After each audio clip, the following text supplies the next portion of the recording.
In Marvel news, we got some good news, we got some bad news.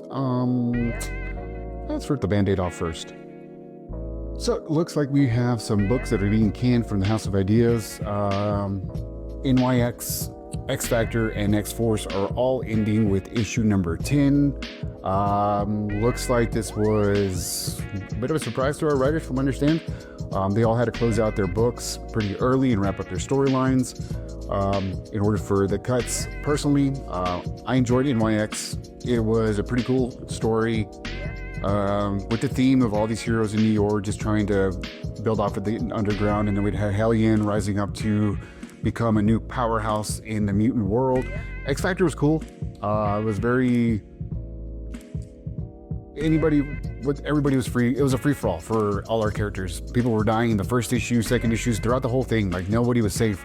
And I like the government aspect of X Factor. It's always been really cool. And the art was great. The designs brought him back to the classic 90s style. Overall, it was a decent read. And then X Force it's a little bit eccentric.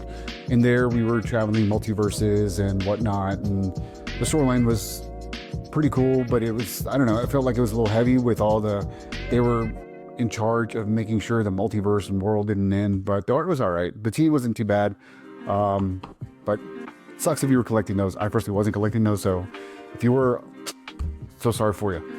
On the flip side, looks like Captain America is getting a relaunch with number 1, or actually a spinoff.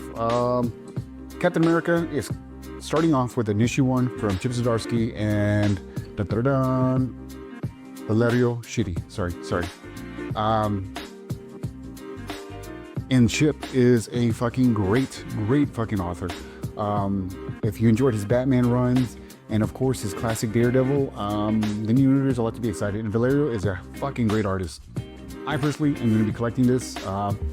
It's essentially going to have some backstories regarding when Steve first came out of the eye. So you'll see his first clash with Dr. Doom. It's just some other stories that haven't been told yet.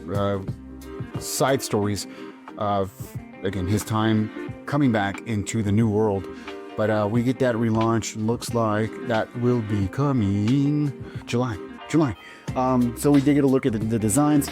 So as far as the design's concerned, it's pretty classic. Colors and style, I mean, I don't see too much being updated, but I really dig his stealth suit. The stealth suit's pretty fucking cool. It's got a little bit of an Ultimates vibe to it, along with Gabriel Delotto's Secret Wars touch to it as well. And then we've got a new look at the Howling Commandos updated, and then also some Stark and Reed Richards redesigns for that era. Either way, should be a fun read. Chip is a great, again, writer, and I expect a lot of fun with the book. A lot of intrigue, a lot of, hopefully, like the political aspect. Let me know what you think down below, and appreciate it.